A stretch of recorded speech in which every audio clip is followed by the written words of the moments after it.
right, welcome to our deep dive. Today we're really getting into the heart of what makes communities resilient. Yeah, that's right. And I know you, the listener, are interested in the nitty-gritty, the tools and the methods the communities use to, well, not just survive tough times, Right. but really thrive. Right, absolutely, yeah. And we're going to be drawing from this awesome handbook you found called Roots of Resilience and looking at, how they make decisions, how they deal with those conflicts that are inevitable, how they coordinate their efforts. Yeah, how do they stay organized? They train people and build that capacity. Yeah, and we're going to look at historical examples. That's right. Because Roots of Resilience has some really cool examples. Yeah. And also practical strategies that you, as a listener, can actually use in your own communities. So really, when we talk about resilient communities, it's kind of like, have you ever wondered, what makes some communities really thrive, even when crazy things happen, like natural disasters or economic downturns or even, pandemics? Roots of Resilience really hits on the fact that effective decision-making It's crucial. is so crucial. Yeah. And it all starts with this idea of micro circles, which kind of sound like these building blocks Yeah, exactly. of resilient communities. Got the DNA. Yeah, the DNA. Yeah. Instead of just thinking about some abstract concept, imagine your book club, right? Yeah. With the power to actually make decisions about something, Exactly. like a shared community space, Yeah. or how you want to operate as a community. Right. And they're all about that autonomy and that direct democracy. Okay. So imagine that book club deciding, okay, do we want to use this community space to actually create a community garden? Okay. And they're using a simple thumbs up, thumbs down system. Everyone's voice is heard. You're not getting bogged down in these debates. Right. It's really clear. Exactly. Yeah. And I can imagine that makes total sense for a smaller group. Right. But then what happens? Let's say, that community garden network. It expands. It expands, right? Yeah. And now it's multiple neighborhoods. Maybe it's even a whole town or city. Right. That thumbs up, thumbs down, that probably won't work. Yeah, you need a more structured approach, right? You Yeah. need to level up, basically. And that's where sociocracy comes in. It's a governance model Okay. where decisions are made in interconnected circles, kind of like a network. Okay. So picture each community garden operating as its own circle. Okay. They decide, okay, what are we going to plant? Yeah. How are we going to manage our little plot? Right. But then all of those community gardens, Right. they coordinate through a larger council Okay. to say, okay, how are we going to share resources? Yeah. How are we going to tackle the bigger issues? Right. So it's like you still have You still have that grassroots power, but now there's a system for coordinating coordinating on a larger scale. at a larger scale. Exactly. Okay, but I'm curious about this whole idea of consent over consensus, Yeah. where it's if no one objects, then it moves forward. Doesn't that lead to people feeling unheard? That's a really good point. How does sociocracy kind of address that? It's really designed to address that concern. So while it doesn't require everyone to be like, yes, I'm 100% on board with this decision, Right. it does really emphasize transparency Okay. and feedback. Got it. So every decision is documented, it's open to review. And anyone can raise what's called a reasoned objection Okay. if they believe the decision would harm the community or go against its values. So it's not just well, I don't like that. Exactly. It's here are the reasons why I think this is Right. Right. detrimental. Okay. So there's a process for that. Right. But there is that kind of efficiency built in. Exactly, yeah. Yeah. So it seems like we've got that balance there, but let's be honest. Even in the most well-organized communities, Oh, yeah. conflict happens. Conflict is inevitable. Right. How do resilient communities, how do they handle that? They don't run from it, they lean into it. Okay. Right. Yeah. It's about managing it constructively. Okay. So mediation plays a big role here. Imagine you've got trained facilitators helping folks who are having a conflict find solutions that work for everyone. Okay. So instead of letting things fester, imagine neighbors having a dispute about noise levels, let's say in a co-housing community. Right. Right. So a mediator comes in, Yeah. helps them talk it out, find a compromise that respects everyone's needs. Right. And ideally, their relationship comes out stronger. That's me. Yeah. It's you're using it as an opportunity Exactly. to kind of strengthen the bond. Exactly. Yeah. Yeah. It's not just about putting out those fires. It's about using those conflicts. to build those relationships. Yeah, to build deeper understanding. Yeah. You know, I actually mediated a disagreement between two friends of mine Oh, wow. who were starting a business together. Oh, interesting. And it was tense at first. Yeah. But by helping them really understand each other's perspectives, Yeah. we actually came up with a better business plan Wow. as part of that mediation process. That's great. It shows you the power of it, right? Yeah. It's about getting to those root causes and then finding a path to healing. Okay. Roots of Resilience, it goes even further. It talks about restorative justice, Okay. which focuses on repairing that harm, rebuilding those relationships, Right. rather than just focusing on punishment. Right. Okay, so let's shift gears a bit and talk about technology, because in today's world, I mean, it's almost impossible to imagine It's essential. any kind of organizing and especially building resilient communities without thinking about, you know, the role of digital tools. Oh, absolutely. Yeah. Think about coordinating a simple neighborhood cleanup. Okay, yeah. Right? You could use a shared online calendar. Everyone sees each other's availability. Yeah. They can sign up for tasks. Everyone stays on the same page. No more of those endless email chains Right. or missed connections. Yeah, that's so true. It's like when you're trying to get people together, the back and forth, it can get It get exhausting. exhausting. Right. Totally. Okay, but then what about those situations that are like more rapid response? Yeah, You know, like a sudden storm right. or something where you need to mobilize people quickly. That's where those messaging platforms are really powerful Okay. because they allow that real-time communication, Right. really quick decision-making, which is crucial in an emergency. So imagine coordinating volunteers to check on those vulnerable neighbors Yeah. after a storm or to clear debris. That messaging, it's a lifeline. Right. And then Roots of Resilience also talks about, you know, for those bigger projects, those more complex projects, project management apps. Yeah, those are great. Right, which can really be like a game changer when you have like that central hub for everything. Right. A place to delegate tasks, track progress, keep everyone accountable, Yeah. makes those big projects more manageable. So it's like technology is not actually the enemy of resilient communities. No, it's how we use it. Right. Right. It's all about how you use it. It's about leveraging those tools to build those connections, Right. to share that information, Right. to coordinate those efforts effectively. Okay. So we've got these decision-making frameworks. We've got, you know, those conflict resolution strategies. Right. We've got the digital tools. But there's one more element that we need to talk about, which is the whole training and capacity building aspect of it. Yes, that's essential. Right.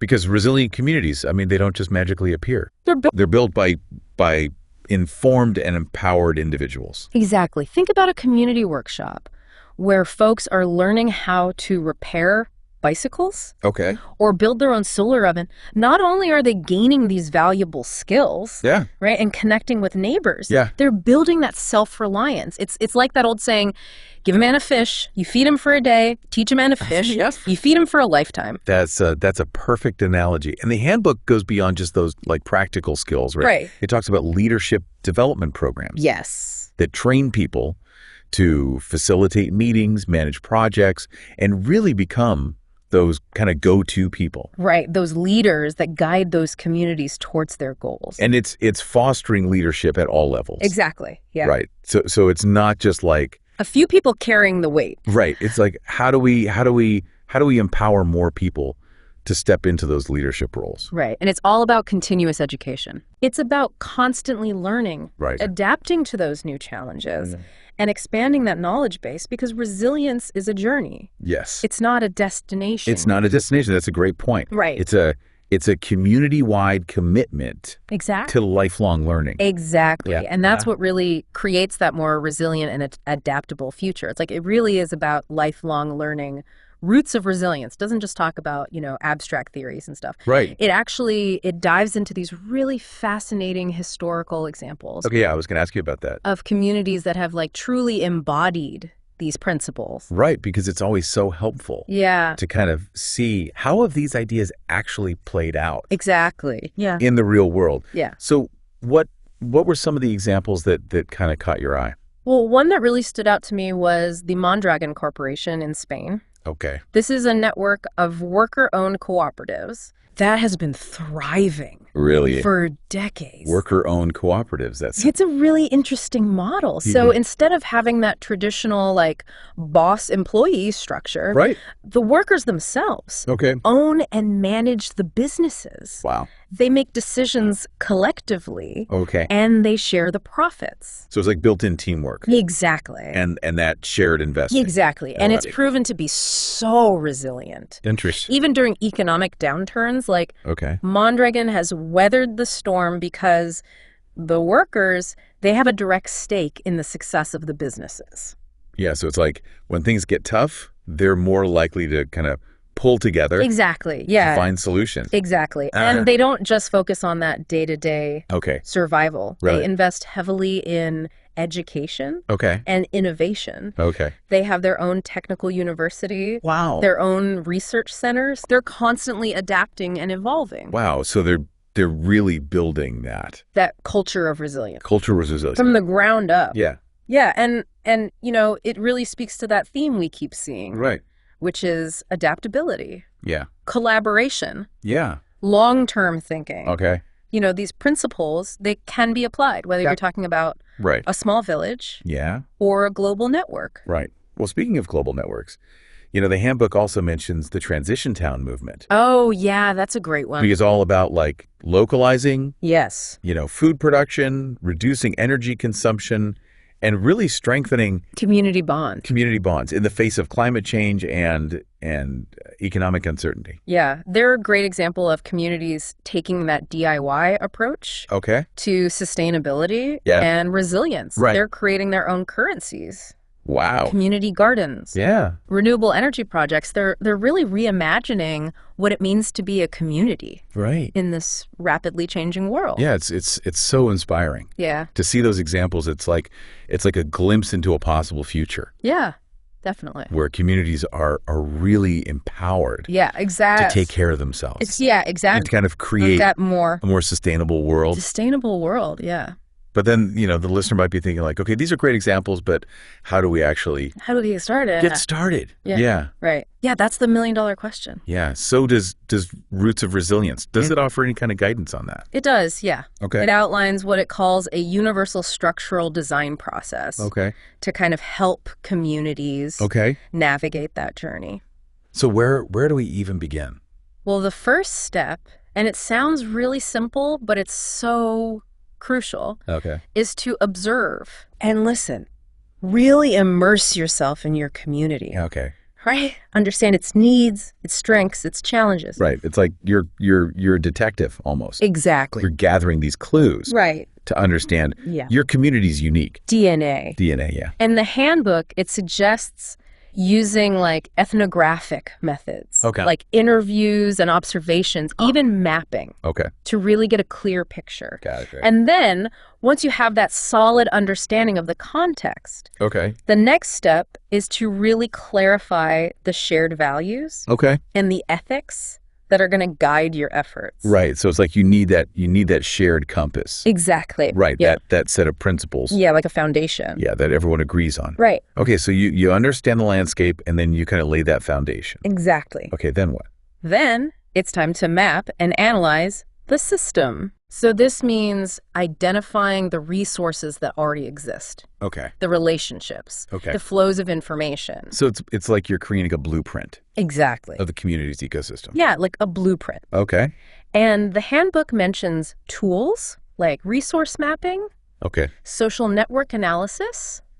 And even ecological assessments. To really get that holistic view. Right, so you can see like how are those different parts of the community connected? Exactly. Yeah. And where are there those like gaps or opportunities? Exactly. Yeah. Okay, so we've observed, we've defined our values, we've mapped the system.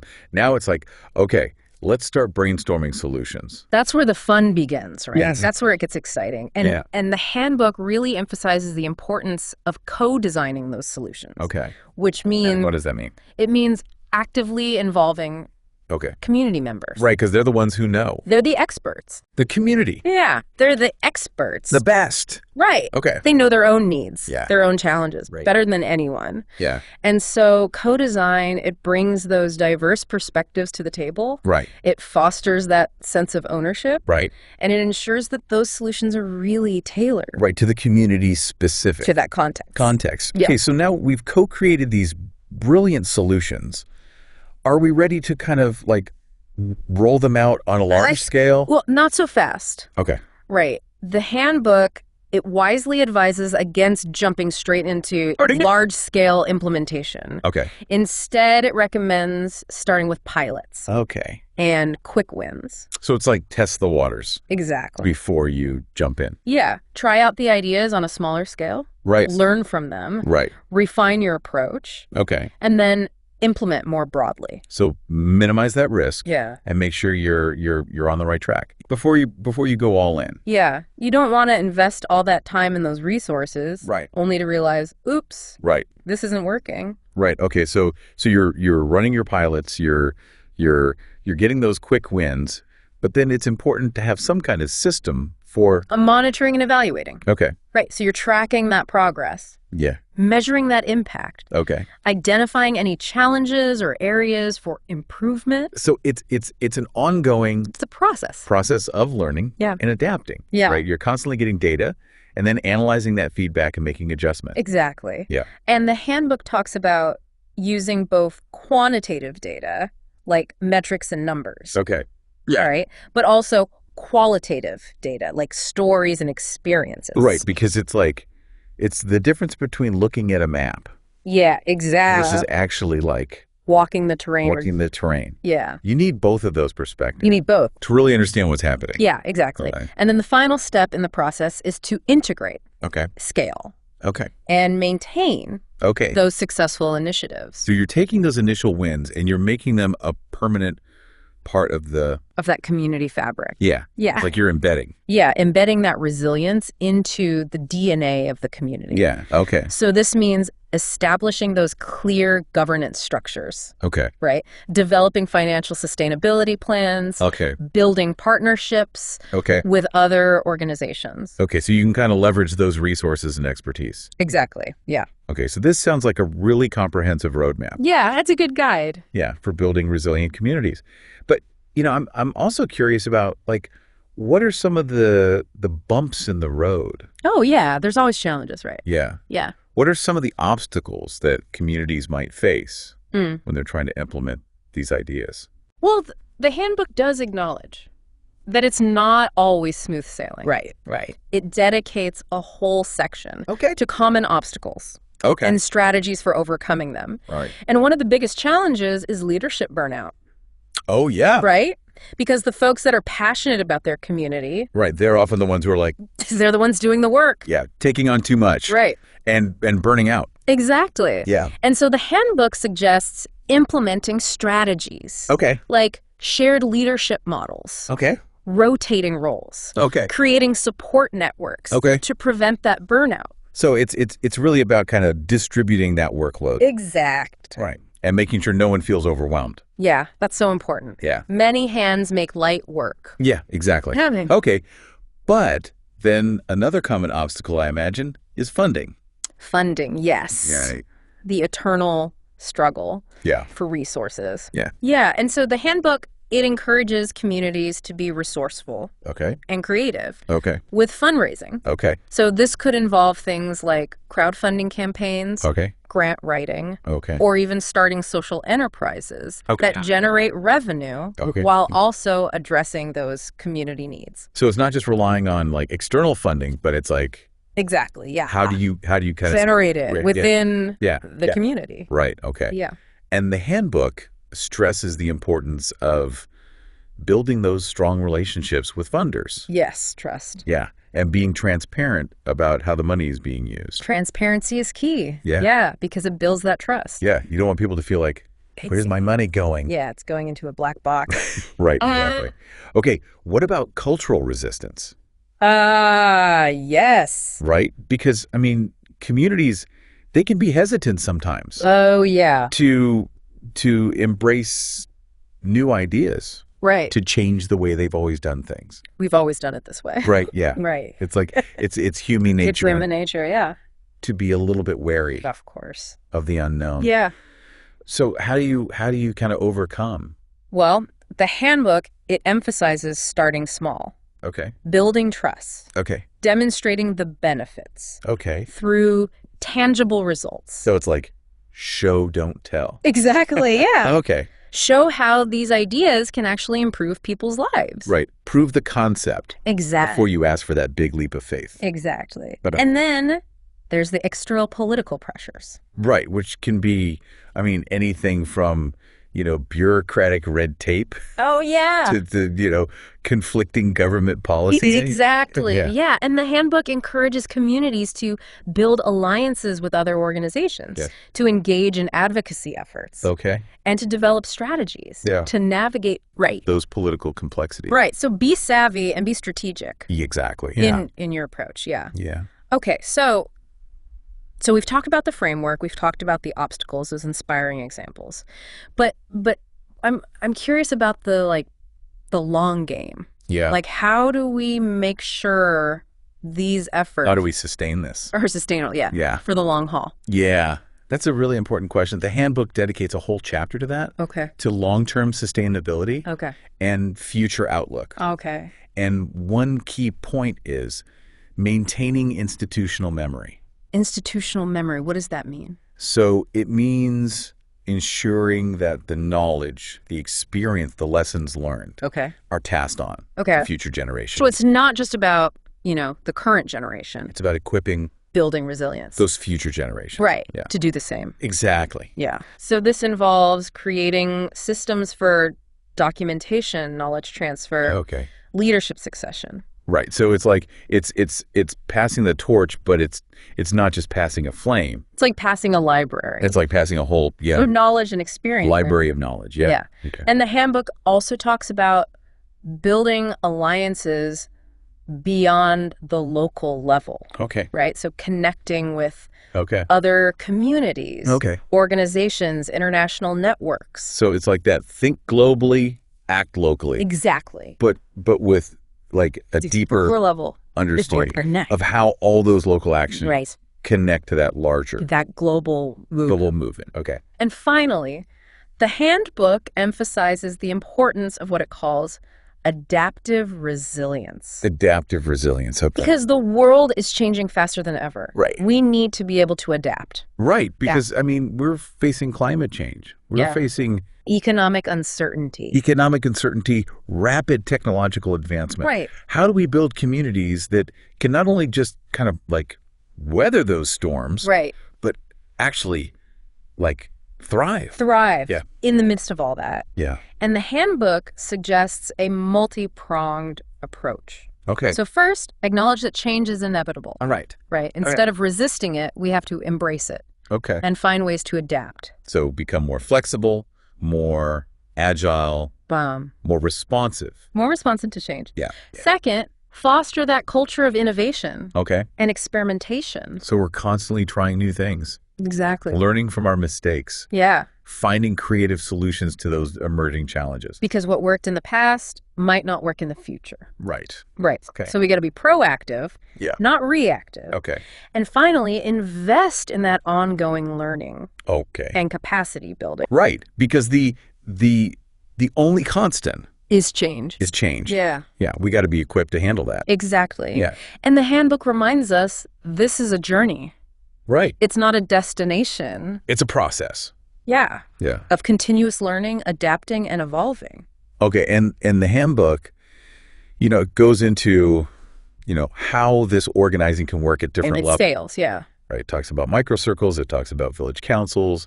It even talks about district or like bioregional councils. Right. It offers that framework Okay. for scaling up those Yeah. efforts. So think of it like a nested system. Yeah, like a fractal, Yeah. almost. Yeah. Okay. Right, where those smaller units of organization Okay. connect. Right. So, So larger ones. right, so you've got these different layers Layers. Yeah. of organization. Okay. that can- Creating that web Yeah. of interconnectedness. Okay. And collaboration. Okay. So we've talked about those microcircles. What about those village councils? So village councils, they act as those connectors Okay. between the microcircles. Okay. So they coordinate efforts, Okay. they manage shared resources, Okay. and they address those issues Okay. that affect the entire village. Sure.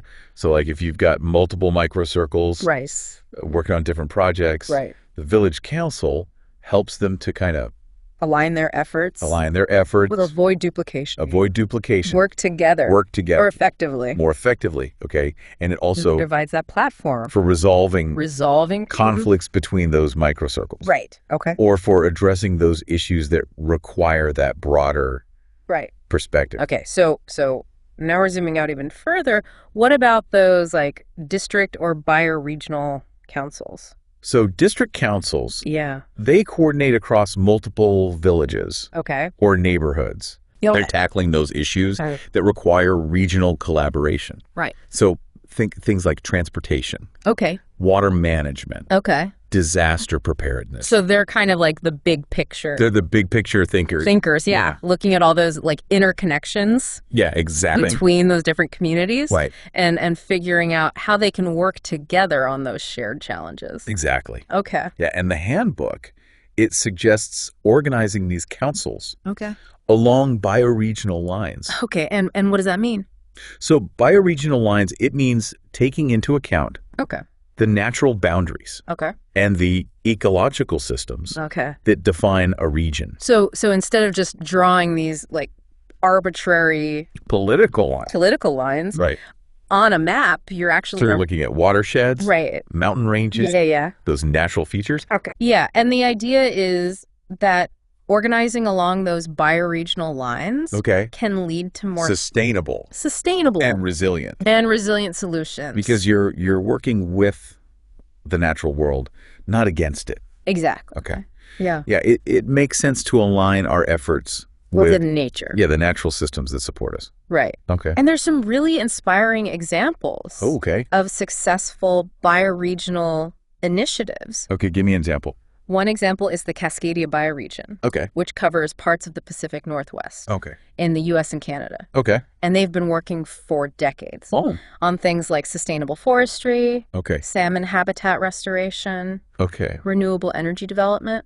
Wow. So that's a pretty ambitious It's a big scope. scope. Yeah. Yeah. How do they even manage to coordinate across such a large and diverse area? They've created this network of organizations, Okay. businesses. Okay. Individuals Okay. all committed Okay. to that bioregion's well-being. Okay. They hold conferences, they publish newsletters, Okay. they facilitate collaborative projects. So they're really trying to bring people together. Bring people together. Build that shared That shared vision. vision. Yeah. It's like a grassroots movement. Exact. But on this Regional scale. regional scale. Wow. Yeah. Okay, any other examples? Another inspiring example is the Great Lakes bioregion in North America. Okay, yeah. They've been focusing on issues like water quality, Okay. invasive species, Okay. climate change adaptation. Yeah, those are some really, really critical challenges. Huge challenges Especially given like how important the Great Lakes are. as a freshwater source. As a freshwater source for so many people, yeah. For so many people, yeah. Okay. And they've made significant progress in restoring wetlands, Okay. reducing pollution. Okay. And advocating for policies Okay. that protect that ecosystem. Yeah. It's really encouraging It to is. see how communities We're coming together. are coming together to tackle those large-scale large-scale challenges. And it shows, like, it is possible to possible work across political boundaries political boundaries, and Yeah. create solutions that that benefit entire regions. benefit entire regions, And the handbook, it emphasizes that building those resilient bioregions isn't just about the environment. Right. It's about creating healthy and thriving communities. Right. For everyone. For everyone. So it's really about understanding that our well-being is deeply connected to The health of the ecosystem. the health of our ecosystems. Yeah. Yeah. Okay. When we take care of the land and the water, we're taking care of ourselves. Right. And future generations. This Roots of Resilience handbook really sounds like It's a treasure trove a treasure trove. of knowledge. Yeah. Of knowledge and inspiration. Yeah, it really is. Okay. And one of the things I appreciate most about it Okay. is its emphasis on diversity and inclusivity. Oh, tell me more about that. So The handbook recognizes that resilient communities, they're not homogenous, Right. right? They're made up of people from diverse backgrounds, Of course. cultures, perspectives, Right. and it stresses the importance of creating systems that value and include Everyone's voices. everyone's voices. Right, because diversity is a strength, It is a strength, not a weakness. not a weakness. Yeah, it's like we've been given this amazing toolkit, but now we need to figure out, which tools are right Exactly. for our own communities. Yeah. And how to use them. And how to use them. Yeah, effectively. So let's get practical. Okay. We talked about decision-making frameworks like consensus and sociocracy. Right. Are there other kind of methods that Roots of Resilience kind of suggests for making those collective choices? Yeah, it mentions a few other approaches like majority vote with a fallback. Okay. Which is interesting because it combines the efficiency of majority rule Okay. with a safeguard Okay. to protect those minority voices. So what does that look like in practice? Does it mean like if a decision is really contentious, you automatically switch to consensus? Not necessarily. It might mean having a pre-agreed upon alternative, Okay. like mediation or a facilitated dialogue. Okay. If, a significant portion of the group feels unheard or the issue is particularly sensitive. That makes sense. So it's kind of like it prevents those situations where people feel like the majority is just kind of steamrolling over their concerns. Exactly. Yeah. And it acknowledges that. Different approaches. Different situations call for different approaches. Right. Okay. There's no one size fits all. Right. Right. Okay. So we've got a range of options for making those collective choices. Yeah. But even with the best decision-making frameworks, conflict is bound to happen. Oh, absolutely. Earlier, we talked about mediation and restorative justice. Does Roots of Resilience kind of dive deeper into any specific techniques for either preventing or resolving conflict? Yeah. It mentions some interesting methods. Okay. For example, it talks about conflict transformation. Okay. Which goes beyond just resolving the immediate dispute. Okay. It's about addressing those underlying causes of conflict. Okay. And finding ways to transform those relationships Okay. in a positive way. So it's not just about putting out the fire. It's about preventing the fire from starting. fire from starting in the first place. Yeah. Does it give any concrete examples of how communities are doing that? One example is creating spaces for regular dialogue Okay. and relationship building. Okay. And this could be anything from, community meals Okay. and potlucks Like, to shared work projects. oh, yeah. Or even just, having those regular opportunities for people to connect Yeah. outside of formal meetings Right. So just creating those opportunities for people to just to build those relationships. build those relationships. Yeah. Yeah. Yeah. It makes sense, right? The more people know each other and understand each other, the less likely. To jump to conclusions? Yeah, they are to kind of jump to those assumptions Yeah, exactly. or let disagreements escalate. Right. Yeah. And when those conflicts do arise, having those pre-existing relationships, Right. it makes it easier To have those. to have those constructive constructive conversations. Yeah. Okay, let's move on to digital tools because I think we talked about some general categories, like calendars and messaging platforms and project management apps. Yeah. But I'm curious if Roots of Resilience, if it gets like more specific about any particular tools It does, yeah. that are being used effectively Yeah. by resilient communities. It highlights some free and open source platforms like Lumio Okay. for collaborative decision making. Okay. So this tool allows groups to propose ideas, discuss them online, and even make decisions Okay. using various methods Okay. like consensus Okay. or ranked choice voting. So instead of like having to rely on endless email chains Yeah. or in-person meetings Right. that not everyone can attend, Exactly. you have this kind of centralized platform where people can kind of participate on their own time. on their own time. Yeah. Yeah. And it's open source, so Okay. communities can adapt it Okay. and customize it to fit their needs. Right. What about other specific tools?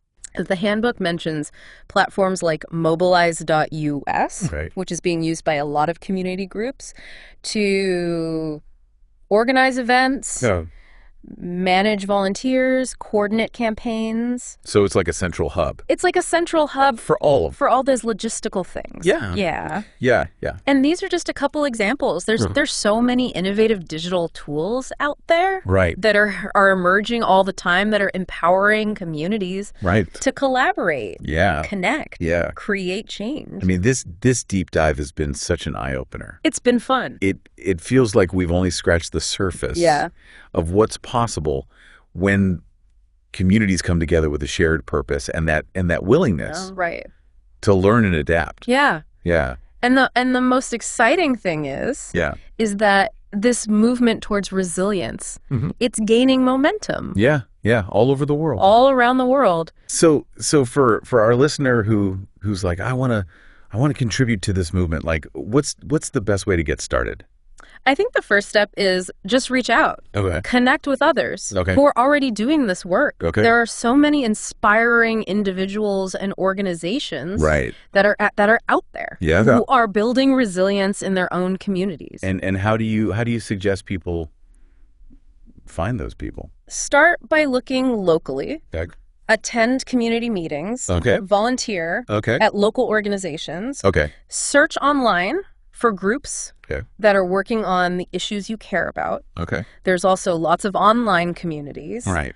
And networks focused on resilience, Right. like the Transition Network or the Post-Carbon Institute. Okay. Yeah. Those are great places to start. Those are great places to start. And don't underestimate the power of just talking to your neighbors, Yeah. your friends, your family members about these ideas. Right. The more we share this knowledge, Yeah. inspire each other to take action, Yeah. the faster we can create that more resilient And thriving. and thriving world. Yeah. That's a powerful message to end on.